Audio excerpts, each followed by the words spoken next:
We pray these things in the name of Jesus Christ. Amen.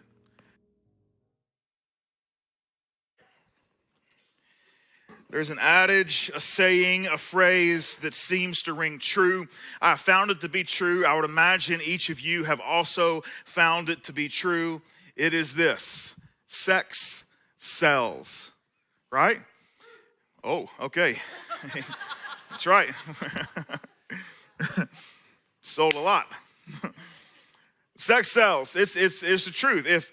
If you want to get someone's attention, just make it a little sexy. That's all. That's what you need to do. That's all you need to do. And I'm looking out here, and I'm seeing people that represent different forms of work. You know what I'm saying? I'm just trying to think how could we just sexualize that a little bit to get more attention? You know, I'm just thinking through. I'm thinking through landscaping. You know what I'm saying? How can we sexy that up? That we already know for those firefighters here, you just put out a calendar. That's what you've done. You know what I'm saying? Did you make the calendar this year? No. Okay. Sign it, please. That'd be great. Yeah. No, but for real, that's it. That's what our culture, that's what our community says. Hey, if things are not, if you're not getting the right attention, then you need to sexualize it somehow, and that will get more eyes attracted to kind of take a look at what you are putting out, what you are selling, what you are trying to get people to pay attention to.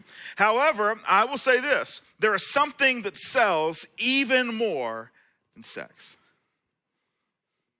It's fear. Fear. Now, this is not the thing that we want to talk about openly.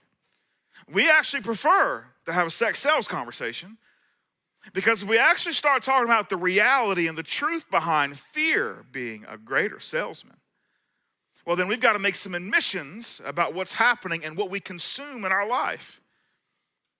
I mean, think about it.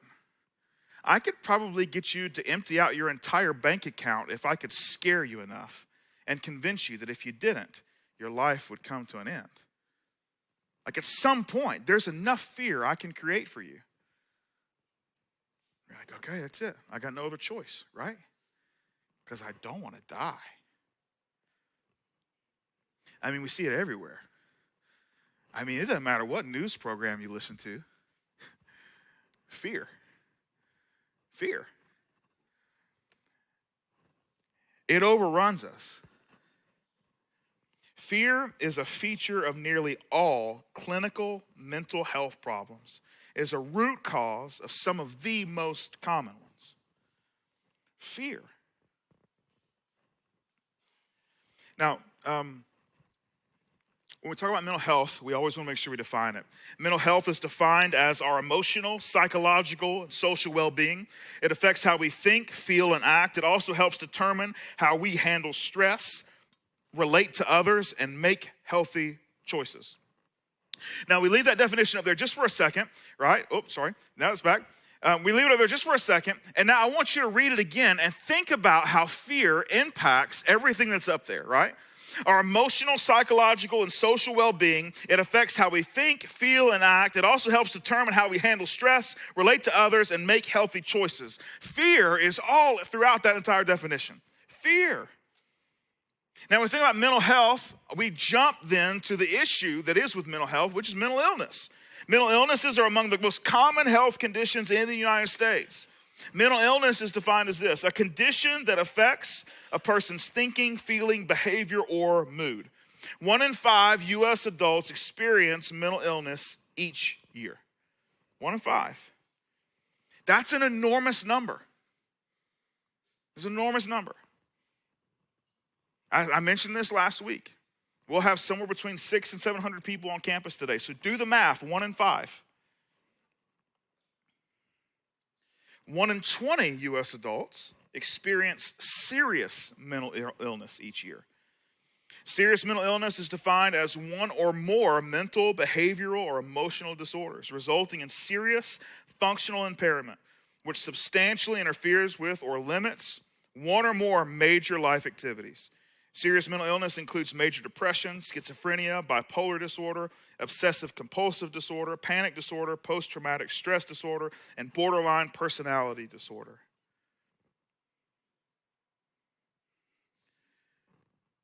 So what causes mental illness? There's no single cause. There's a number of factors that contribute to the risk of mental illness. Adverse childhood experiences such as trauma, history of abuse, like child abuse, sexual assault, witnessing violence. Experiences related to other ongoing chronic medical conditions. Biological factors or chemical imbalances in the brain, the use of alcohol or drugs, having feelings of loneliness or isolation. All of those contribute or risk factors for mental illness. Now, I will say that when we say the word mental illness, that's a little difficult for us to hear. We don't enjoy that phrase. We don't like for someone to say, hey, I've got a mental illness. If I'm suffering from some depression, I don't want to be labeled with a mental illness. And so we changed it. We softened the language a little bit. And the common vernacular will be, well, I've got some mental health struggles, right? Because struggles seem temporary. Struggles don't seem to be defining us. Struggles are something I can just get past. It's just a mountain to climb. Once I get over the mountain, I'm past it, right? That's not who I am. That's what those things are. Where if I've got a mental illness, it's like, well, you're talking about me. You're not talking about the issue. And I can get past the issue. The issue's not me. And so we struggle with that. We struggle with the label. The truth is that we've got to figure out a way as a culture and as a society to lower the stigma for people to have open conversations about what they are struggling with. And just call a spade a spade. It is what it is. And we've got to create an environment where someone would be willing just to tell the truth about themselves. Instead of fearing that they're going to be labeled and then shunned or treated in some weird or strange way. Now, I'll be honest with you. There is an enormous group of people that pretend or assume that they have a mental illness or they struggle with fill in whatever blank. And the truth is they've just never faced any adversity and now they do and they don't know what to do. And there are people that just have no mental toughness. And the reason they have no mental toughness is because their parents solved everything for them or someone in their life solved everything for them. They never had to actually deal with the consequences of making bad decisions and actually following through on all the things that come with making a stupid decision. Someone saves them every time. Or someone never has had to want for anything. And so they don't even know what it means or feels like not to have something they want or desire. And there's a large group of people that just honestly do need to be told, just suck it up, just grow up. Like life isn't fair. Life isn't always going to be easy. Just get over it. Come on. However, while that is an enormous group of people, there is a much larger group of people that actually do suffer with mental illness.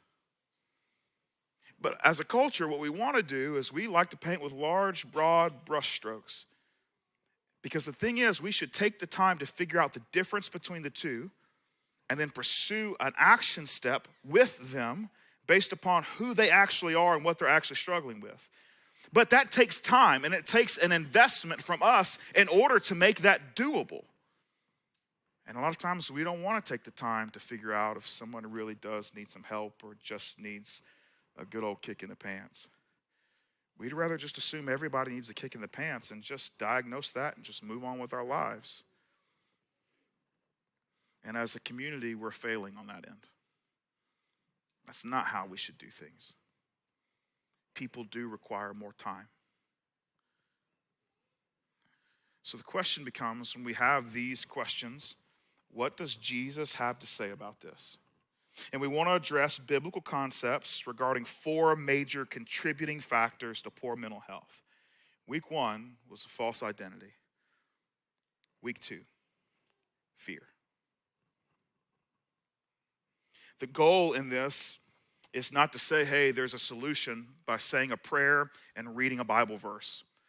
The hope is that every single person that listens or watches online realizes that Jesus is a catalyst towards mental health, that he's simply the first step of many steps that need to continue.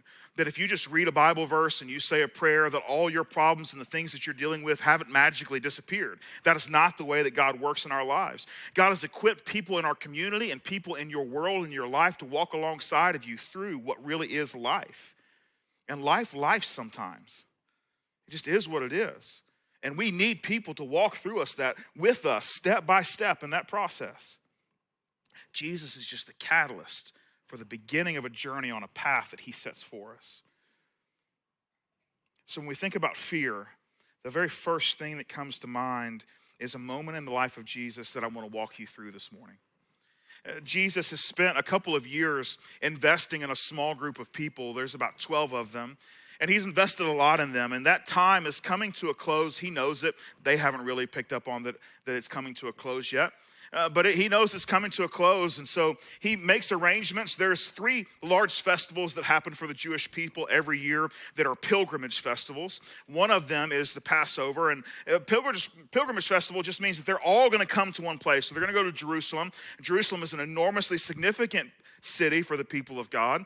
And so for the pilgrimage festival of Passover, everybody comes to the city, Jesus included in that. So Jesus and his crew, they go into the city and they are celebrating this feast, this festival of the Passover.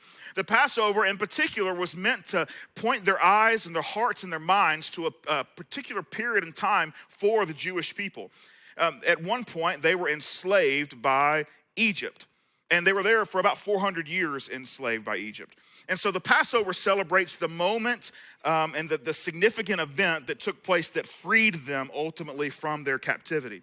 And so every year they get together and they remember this moment. And so Jesus was there, and there's a meal, there's a feast.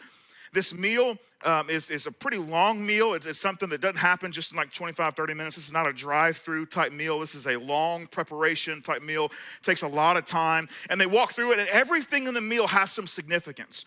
Every single thing they eat or drink or consume, it has a significant thing that points them back to remembering their past in slavery. And so as they're sitting there taking part in this meal, this Passover meal, Jesus does something a little different. He takes some bread and he begins to break it, and he starts passing it out to guys. And he says, hey, this is my body broken for you. Whenever you eat this, from now on, I want you to remember me. Now, this is strange because Jesus is taking something that for sure already has some pretty good liturgy, tradition, some pretty standard things you say when you're doing this, and he's rewriting a script. He's taking something that's got about 1,500 years of history in this Passover meal, and he's rewriting it a bit and saying, hey, I know we've got some things attached to this, but I want you to remember me from now on when you eat this piece of bread. And then he takes this cup of wine and he pours it out and he begins to share it. And he says, hey, this is a covenant in my blood. And from now on, whenever you do this, I want you to remember me. Now, this is enormous for a group of Jewish guys that grew up in Jewish households, that this is a big deal. And all of a sudden, Jesus is like saying, hey, I know we remember this Passover thing, but I want to add to it. I want you to remember me. This is a big moment. This is an enormous moment. He follows this up with some more pretty enormous news. So he starts rewriting this tradition, which is just mind-blowing if you're a Jewish guy that's grown up going to this meal over and over again, that Jesus is changing it. That's just wow. But the second thing is Jesus actually tells them, hey, there's someone here with us that's actually going to betray me. And he's here in the room, right? And so he just drops that on them. He's with his closest friends. He's like, hey, one of you guys is going to betray me. And of course, they begin looking at themselves like, oh, it ain't going to be me. It must be you. Like, it ain't going to be me. It must be you. You know what I'm saying? Well, eventually, we come to find out it's a guy named Judas. And Judas had been there the whole time. Judas gets up and leaves, walks out. He's done, right? And everybody's just like, wow, this is nuts. This is crazy, you know? This is nuts. And then after that, so we've got bomb number one, right, is I'm going to rewrite what this whole meal is. Bomb number two, by the way, one of the guys has been so close to me, they're going to betray me. He exits stage left, right? He's gone. Here goes number three. This is what he says. He says, my children, this is Jesus talking, my children, I will be with you only a little longer. You will look for me, and just as I told the Jews, I tell you now, where I'm going, you cannot come. Now, this is another one. It's like, good Jesus, can we slow this down a little bit? You know what I'm saying? Like, we can only take one enormous thing at a time. You just changed 1,500 years of Passover history, and by breaking it and saying, remember me, you know what I'm saying? Like, what about Moses? Like, that whole thing. Like, give us time to let this settle. You didn't, and then you tell us that there's someone going to betray us, and now Judas is gone. Let that settle. And then it's, oh, and by the way, I'm about to have to leave. And my heart just can't take all this, Jesus. Like, good. Like, have you thought this through, you know?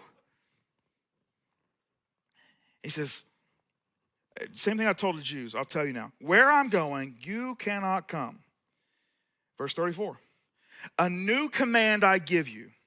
Love one another. As I have loved you, so you must love one another. By this, everyone will know that you are my disciples if you love one another. Simon Peter asked him, Lord, where are you going? Jesus replied, where I'm going, you cannot follow now, but you will follow later.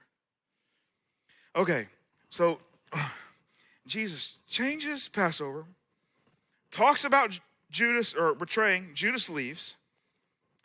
Then he says, hey, by the way, I'm not going to be here much longer. That's number 3. Then he says, oh, by the way, I want to give you a brand new commandment, right? Which is huge. He says, a new command I give to you. I want you to love everybody. Love one another. As I've loved you, so you must love one another. Here's the most important, when you talk about depth of theology, the deep, this is rich, this next line. He says, by this, everyone will know that you are my disciples if you love one another. Think about what he just said. He said, I want you to love each other the way I have loved you. In other words, now here's the thing. You do not get to define how you love one another. I've already defined it, Jesus said. Jesus looks at him and says, I want you to love everyone the way I loved you. Not the way that feels good to you, not the way that first comes naturally maybe, but I want you to love them the way I have loved you. So he defines that. And then he says, you can pull that off.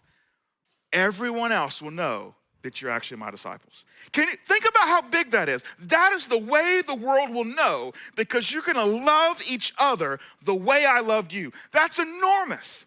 And then Peter's response to that is, where are you going? Where are you going? He's like a 4-year-old. He heard nothing else. Nothing else. Okay, that's great. Passover has changed 1,500 years of history. That's fine. You're not going to be here? Okay, that's fine. New commandment. Okay, the whole world. That's fine. That's fine. But you said I couldn't go somewhere, and I'm curious where that might be. Peter is the poster child for FOMO. He said, look, I've been following you around for 3 years. Where you go, I go, right? Like I've been there. Like I fell asleep a couple times when you told me not to, but I was still there. You know what I'm saying? Like I've been there, Jesus. So this whole he's having separation anxiety, this is not going well. Verse 37. Or Jesus responds, he says, hey, where I'm going, you can't go. You'll follow later. Verse 37, Peter asks, Lord, why can't I follow you now? I will lay down my life for you. He says, let me just make sure that you are clear on this, Jesus. I know that you think you might be going someplace and it's dangerous, but here's the thing.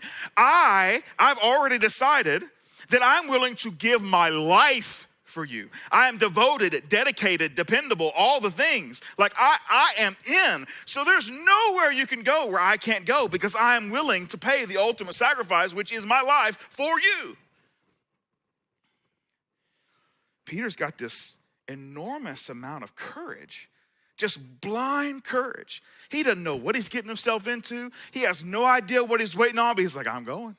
Have y'all recently seen on social media that there's these prank videos that are going around where a mom, my favorites are a mom, the dad will do it too every once in a while, the favorites are a mom, where a mom will come inside and the husband or boyfriend, something like filming the kids and their reaction. But the mom will walk in the door and she's like, hey, and they're like the little kids. They're like little kids, like 7 or 6 or 5 or 4 or 3. Enough to talk, but they're tiny kids. And so she'll walk in and she'll be like, hey, I was just outside, and the neighbor's mom was outside, and she said she wanted to fight me. And she's got 2 little kids that are y'all's age. Will y'all come help me fight them? Right? And so the kids are like, at first they don't know what to do. They're like, and all the videos that are great, all the good ones anyway, all the good ones, the kids are like, yeah, let's go. And they start clenching their fists and they're walking outside, right? And mom is dying. She's like, yeah, look at my squad. You know what I'm saying? I got a 3-year-old and 5-year-old about to whoop some tail. They have no idea. That's what's happening here with Peter. He has no idea what's outside the door, but he's like, I'm going. You're like, fists are clenched. Let's go.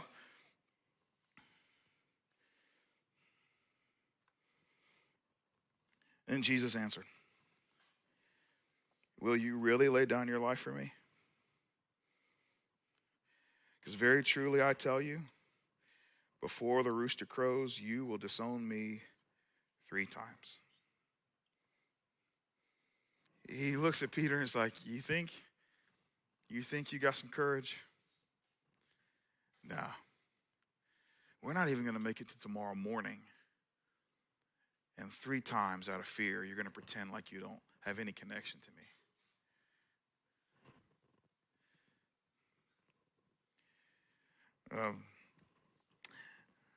Just a little bit past that, this enormous group of soldiers and temple guards show up. Jesus had made his way to a garden. And so they had finished dinner. They'd crossed into a place called the Kidron Valley, and there's a river that flows there, and they cross over the river, and they go up into a garden called Gethsemane.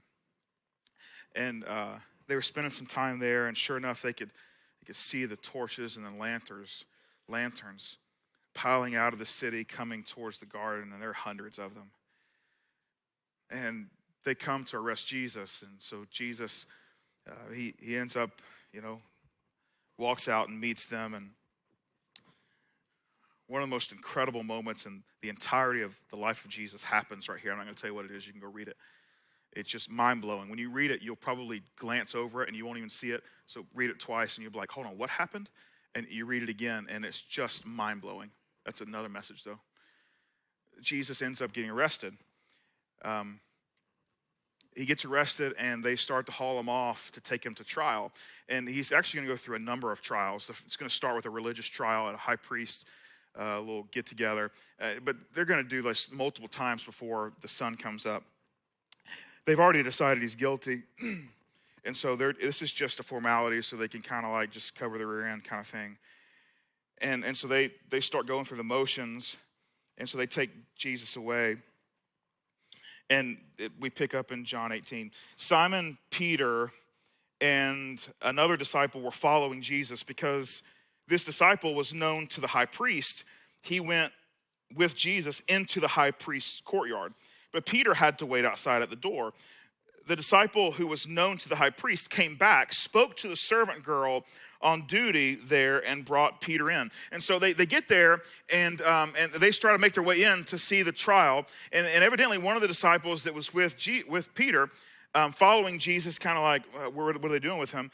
He had already had friends. Like, he was already connected with the high priest crew. And so when he got there, they're like, yeah, come on in, dude. And sure enough, he was walking, and at some point he realized, Peter, where's Peter? Freaking Peter. And so he had to go back. And he was telling the girl at the door, he was like, hey, he's with me, okay? I don't know what he's doing, but he should have been like holding onto my shirt tail. You know what kids these days, right? So, okay. And so he gets him through, like he gets him in. And so he then walks in.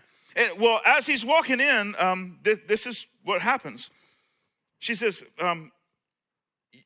you aren't one of this man's disciples too, are you? She asked Peter. And he replied, I am not. Now, that was once. I don't know what happens in Peter's mind. He doesn't tell us. I don't know if in his mind, like, it was like, dun, dun, dun, that's strike one. Like, but good news is, this one is not 3, and that's what Jesus said. So I'm a long ways from 3. You know what I'm saying? Like, this is just one time. Okay, so he was kind of right, but he ain't all right. You know what I'm saying? Just a little bit. We fast forward. Evidently, it's kind of cold. They had built a little fire in a barrel, and Peter was standing next to it. It says this, verse 25. Meanwhile, Simon Peter was still standing there warming himself. So they asked him, you aren't one of his disciples too, are you? And he denied it, saying, I am not. And one of the high priest's servants, a relative of the man whose ear Peter had cut off. So to set the stage here, when they came to get Jesus, Jesus was willing to kind of surrender himself. Peter was not so much willing to surrender himself. In fact, Peter had a sword on him. One that I will admit that Jesus told him to buy at one point. He's like, go sell some stuff, you're probably gonna need a sword. Peter pulls it out, like Peter Pan. And then he cuts this guy's ear off. He completely missed. I'm sure when you take a sword and you swipe it at someone, you're not aiming for the ear, but he missed, right? So he just didn't handle the sword. But he cuts the guy's ear off.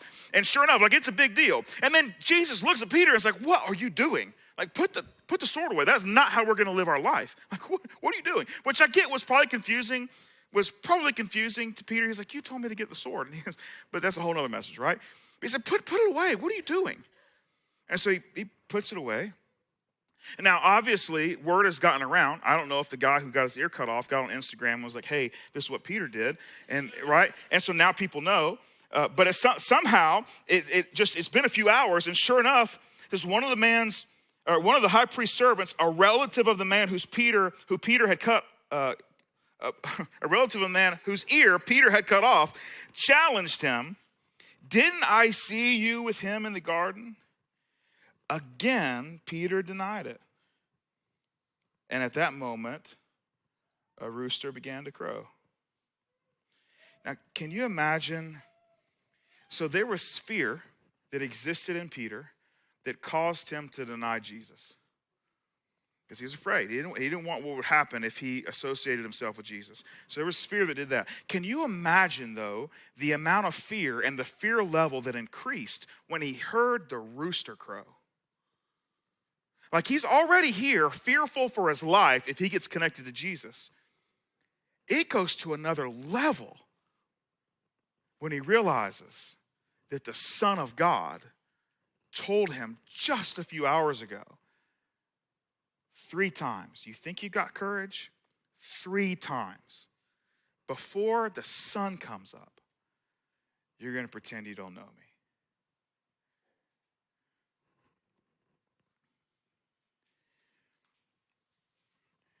Jesus is convicted. Eventually, he ends that morning with a sentence of death.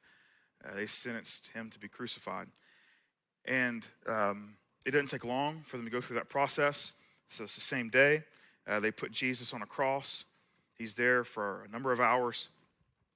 And eventually, he dies on the cross. Not just passes out from pain, but is clinically, medically dead. He doesn't breathe. He has no brain function. He's dead and done.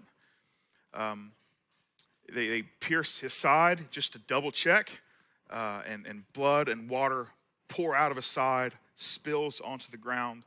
He's done. And so they remove him from the cross, and there is a really wealthy guy that admired Jesus, and he said, hey, he can use my tomb. Let's put him in my tomb.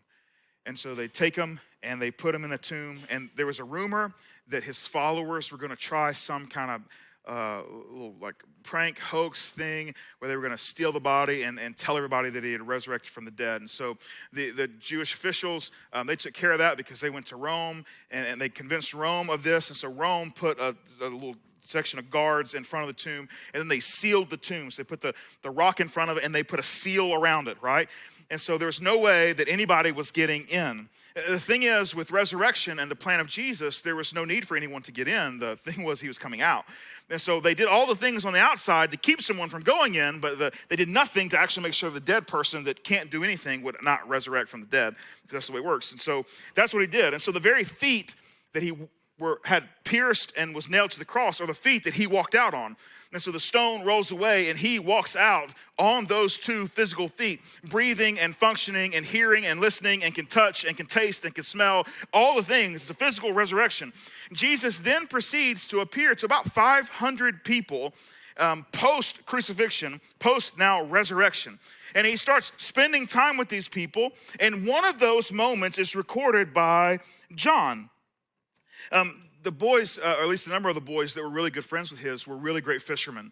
They were fishermen by trade, and so their parents were fishermen. It had been a part of their family business, and so they're in this place where they don't know what to do next. Jesus has been crucified, he's resurrected, but there's like, well, what are we doing? And they go fishing. And so they're out in the boat, and they're fishing, and Jesus shows up on the shore close to where the boat is, and he yells out at them over on the lake. He yells at them. He's like, hey, have you caught any fish? And they're like, no, we hadn't caught any fish. How many of you been there? You know what I'm saying? Like, I caught a thing, right? So he's like, no, we ain't caught a fish. But here's the thing, Jesus too far, they don't know that it's Jesus. They just see some guy standing on shore asking them if they've caught any fish. And I'm sure in their minds as fishermen, they're like, why does this guy care? They always ask when we've caught nothing. Nobody asks when we've caught everything, right? Nobody cares. But we've caught nothing. Everybody's like, did you catch anything? Did you catch anything? You know? And so they're like, no, we didn't catch anything. And so then the guy proceeds to give him advice. He's like, hey, it's because you threw the net on the wrong side. Throw it on the other side. Now, here's the thing. I don't know if y'all know this or not, but the bottom of the boat is the bottom of the boat. And it doesn't matter if you go on the left side or the right side. The bottom of the boat's still the bottom of the boat. It's not left bottom, right bottom. It's the bottom of the boat. So for them, they're like, oh, good gracious. If the way they fish with nets, like if there was fish, they'd be, because the net was under the bottom of the boat. Okay, fine, we'll throw it on the other side. So they throw it on the other side, and all of a sudden, sure enough, there's fish before. Or there's fish are pulling up. Now, one of them is like, I've seen this before. You got to read that story another time. And so they immediately yelled out, they said, that's Jesus. And Peter looks up, because he was concentrating on fish. He look at all these fish. And all of a sudden, one of the other disciples says, that's Jesus. And he looks up, and he's like, that's Jesus? Peter evidently had taken his clothes off, because the Bible tells us he has to put his clothes back on, and then he jumps in the water, which seems backwards. It's like, Peter, no, that's the jump in. But he put his clothes back on, and then he jumps in the water and swims to shore. Now, the Bible also tells us that the other guys in the boat still had to be fishermen and like get all the fish in the boat and then row themselves to shore. Like they were being responsible. Peter was just like, get to Jesus. You know what I'm saying? And so sure enough, he gets there, and he walks up, and Jesus has a fire and some bread and some fish, and he's just doing like this Sandals Resort beach thing where he's having dinner right there. So the guys come in, they bring it in, like they bring in the boat, and it's on shore, and they're all sitting there, and they're eating. And it says this in John 21:15. When they had finished eating, Jesus said to Simon Peter, Simon, son of John, do you love me more than these? Yes, Lord, he said. You know that I love you. Jesus said, well, feed my lambs. Again, Jesus said, Simon, son of John, right? So Simon is Peter, Simon Peter. Simon, son of John, do you love me? And he answered, yes, Lord, you know that I love you. Jesus said, well, take care of my sheep. The third time he said to him, Simon, son of John, do you love me? And Peter was hurt because Jesus asked him the third time, do you love me? And he said, Lord, you know all things. You know that I love you. And Jesus said, well, feed my sheep. 3 times, Peter denies out of fear. 3 times, Peter declares his devotion. But let's just think about how far Peter's come. And he's not even to a finished place yet. He hasn't even got to the finished place, which is just a couple more weeks away, where the Holy Spirit becomes a part of this whole thing. But Peter's going through this transformation. And just a couple scenes back, Peter is looking at Jesus, and he's like, hey, I will die for you. Where are you going? Because I want to go. I can go anywhere you can go because I'm willing to die for you. Right? And Jesus is like, no, you can't. He's like, yes, I can. You don't know. I can. To this, where the third time he asked him, he's like, why do you keep asking questions you already know the answer to? That's what he says. He says, the third time he said to him, Simon, son of John, do you love me? Peter was hurt because Jesus asked him for the third time, do you love me? And he said, this is what Peter said, Lord, you know all things. He says, you know everything. You already know that I love you, which is so different from just a little ways back where he was like, Jesus, you don't know me. You don't know my courage. You don't know me. I will follow you anywhere. And he's like, actually, I do. You don't have the courage you think you do. 3 times before sunrise, right? To this, a complete place of submission is like, Jesus, you know everything. 3 times, though, Jesus gives him a next step to live out what he claims to believe. You love me? You know I love you, okay? Feed my sheep. You love me? You know I love you. Take care of my lambs. Do you love me? You know I love you. Feed my sheep.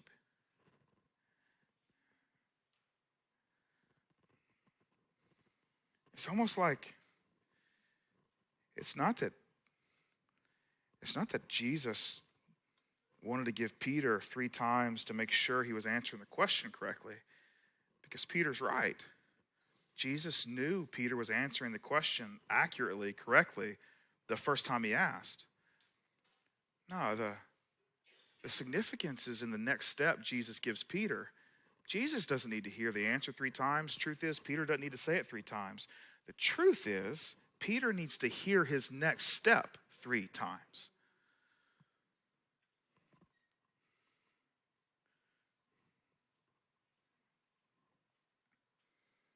And next step is significant because of what Jesus says next. He says, "Very truly I tell you, when you were younger, you dressed yourself and went where you wanted. But when you are old, you will stretch out your hands. Someone else will dress you and lead you where you do not want to go." Jesus said this to indicate the kind of death by which Peter would glorify God. And then he said to him, "Follow me." You see, Jesus already knew the answer. Jesus actually already knew the outcome. Jesus knew that Peter would actually end up losing his life the same way Jesus lost his, on a cross. Now, Peter decides, or at least the tradition of the church is Peter decides that he can't hang on a cross the way Jesus did, and so he asks to be crucified upside down. But either way, someone else stretched out his hands and dressed him on that day in a way that he did not want to go. But that's what he was called to.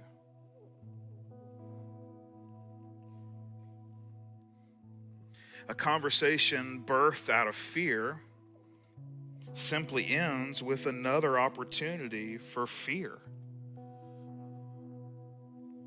In other words, fear isn't going anywhere. It's not going anywhere. We will not live in a world where fear is not present.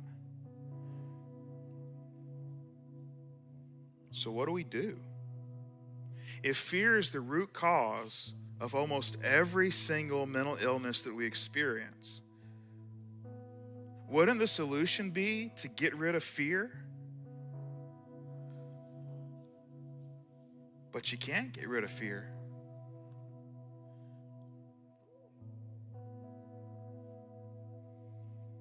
Well, how did Jesus lead Peter in the midst of his fear? How did he lead him? You see, Jesus knew that Peter was afraid at what we know today now as the Last Supper or the Lord's Supper. He knew that he was afraid that night, even though he had this blind courage. "I'll follow you anywhere." Jesus knew, man, you're so afraid.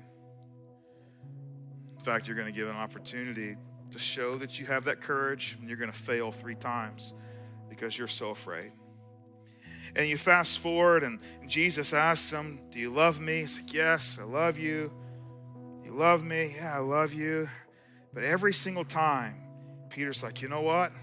Loving me or saying you love me, that's not really the secret. I want you to do something about it. I want you to feed my sheep. I want you to care for my sheep. I want you to feed my lambs. I want you to tend to my sheep." In other words, Jesus says, I don't have a solution for your fear, right? I don't have a way to get rid of your fear or to dial it down a little bit or to make it disappear. I can't do that. Like, the fear is just going to be there. But what Jesus can do for Peter, and what I believe he does for all of us, is that he gave him a calling. He gave him a calling. In other words, I would challenge you this morning, the way we overcome your fear is with your calling. And you overcome fear with your calling. Now, I know, it's like, oh gosh, we waited 35 minutes to get to overcome fear with your calling. Yes. Let me explain it for a second, right? Let me explain it just for a second. Calling is one of those things that once you figure it out, it makes everything just begin to pale a bit. And there's this vibrant thing that's in front of you, and that you are drawn to it, you're pulled to it, you're compelled to move to it. And so there's all these other things, these other circumstances, these other moments, these other hiccups, these hurdles that come into it. But no matter what those things are, you can't keep your eyes off this thing that you've been called to. And you just know, because it's almost like there was something more than yourself that created this in you, where you just are resolute, like it doesn't matter what the world throws at me, I am still headed in this direction. That's what a calling is. Now, we could come up with callings for ourselves. We've all done it. When I was a little boy, I wanted to be a professional baseball player, and I told people, that's what I'm going to do. And I think every adult I ever talked to was like, and I bet you'll do it. I remember my 6th grade teacher, she made me promise to give her front row seats whenever my team went to Wrigley Field, because she was from Chicago. And she just made me a promise. She's like, look, one day when you're a professional baseball player, you're going to give me front row seats. And I was like, yeah, Miss Kroll, no doubt I'm going to give you them front row seats. You know what I'm saying? I wasn't called to do that. I just thought it was great. It was shiny and cool, and I loved it. But I wasn't called to do that. If you'd asked me when I was 21, I would have told you, I am called to be president of the United States. You know? 2024, I'm telling you, the time is coming. I would have told everybody, look, 2024, find me at 1600 Pennsylvania Avenue. I'll give you a Christmas card. You come to the party. It's going to be great. That wasn't a calling. That was just an ambition. And those things, when things get difficult and tough, man, they fade away. I don't have the energy or the passion or the drive like I thought I did, but that's not what gets me up in the morning. That's not what gets me going. That's not what allows me to persevere or to push through or any of those things. Those things aren't strong enough for me. They might be strong enough for some folks, but they're not strong enough for me, right? Like, that's not me. That's not who I was supposed to be. But I will tell you, when it comes to my calling, I've wrestled with fear. In fact, the whole reason that Foundation took so long to get started was out of my own insecurity and fear, where I had to confess to a friend of mine, like, hey, I know what I've been called to do, but I will not do it. Like, I can't do it. It's been months, and I just can't do it because I was so set. I've been in a great established church, and they had a long-term plan. And the money was so much better than Newnan money. Like, it was a lot more. It was so much more. And so I just had to say, this is the reason I haven't done anything. I don't have enough faith that God's going to provide for me financially, for my family. And I had to say it out loud. I had to just say, hey, I've got a faith issue. I've got a fear issue. I am scared to death. But I tell you, and there's always a tension between church and money. When you ask people who are disconnected from faith, hey, what's one of the biggest reasons you want to continue to be disconnected from faith? They will almost all of them will say, if you give them enough time, because the church only wants my money, right? That's it. That's the only church is concerned about. They're just concerned if I'm there to get my money. That's the only thing they care about, right? And so I live with that tension as a pastor. Our staff lives with that tension because we've made decisions that cost money, right? For sure, having a permanent location costs more than renting something for a couple hours once a week, right? It does. We have a staff, and for sure, we could do church and have 0 staff. I could go work somewhere else and just spend enough time just to do a Sunday morning Bible study. Like, we could do that, and it would cost hardly nothing, right? We could gather outside on sunny days, which is like 40 of those in Georgia a year. And the other ones we just wouldn't gather but we could do that, right? No, like hardly no investment, no money. Like, that's a doable thing, but we made decisions that then require for us to have some funds, We commit to things in our community to help solve needs, and those cost money. For sure, we can stop doing all those things and just say, look, our financial, let's just decrease it 100%. Let's just get rid of the financial thing. I live in that tension. But this is the difference. Every morning when I wake up, I don't actually worry about our money situation. The only thing I have to concern myself with is being a yes man for God. That when he says, Clint, this is what I want you to do, my response ought to be, yes, sir. And that's it. And so if he calls me to do something, it's his problem how to fund it, right? That's not my problem anymore. My problem is just to say yes, sir. And it might mean that he doesn't fund it the way I thought he was going to, or he might not fund it as fully as I thought he was going to, or he might teach me how to do something completely different than anyone had ever thought of because the easiest way is to fund it. I don't know. But the truth is, as long as the calling is clear in front of me, the details, honestly, they will figure themselves out as long as I have focused on my calling. Now, here's the thing. Calling isn't just about planting churches. Every single one of you has one. And it might not be to plant a church, but it also might not be what you're doing now. And you might even be successful at what you're doing now. But here's the question. Is your soul satisfied in what you do now? Those are two completely different things. And I will tell you this, the success you will trade for soul satisfaction doesn't even compare. A calling. That's what you got to chase. So the truth is that calling breeds courage. It breeds courage.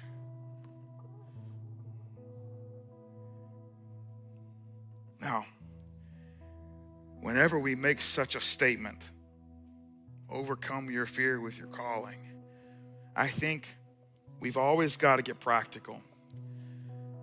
And so let's get practical. How do you find your calling? Truth is, fear is always food. It either feeds your anxiety or it'll feed your courage. One of the two. So how do we find a calling that allows our courage to eat our fear for breakfast? The good news is that Jesus told Peter how to find his calling.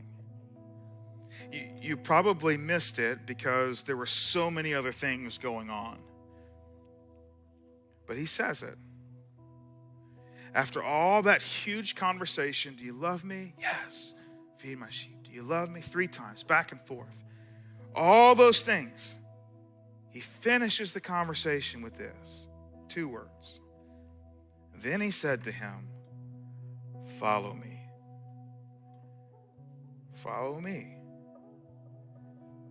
In other words, our true calling is always connected to following Jesus.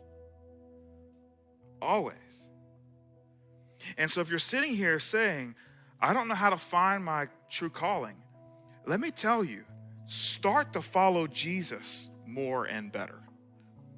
If you can't figure out what the single clear call in your life is, that the question is not what is it supposed to be? The question is, hey, how do I put myself in a position to discover it? The way you put yourself in a position to discover it is to be a fully devoted follower of Jesus, because Jesus is never going to waste a willing soul who wants to wake up in the morning and say, yes, sir.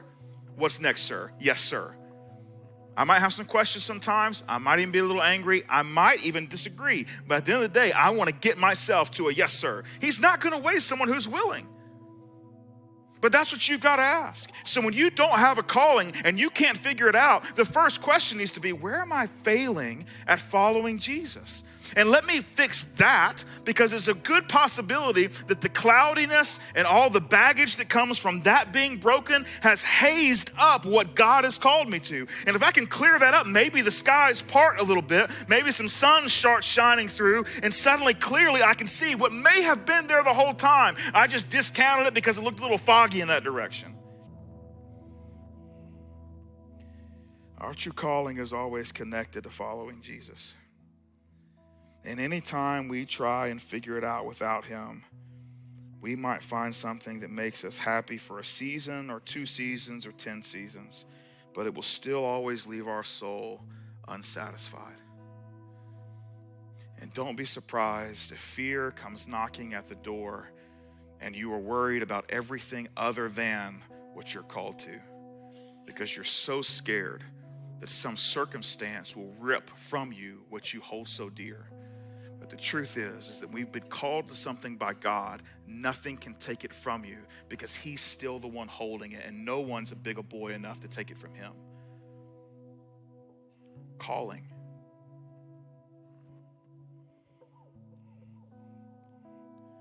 makes it sound so simple. Peter, follow me.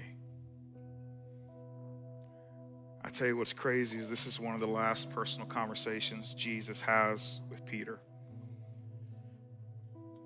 And the first conversation he has the same two words. Follow me. 3 years later, they've gone through everything you can imagine. And Jesus is still teaching them the same thing. It's really simple, Peter. I told you on day one, follow me. And if we make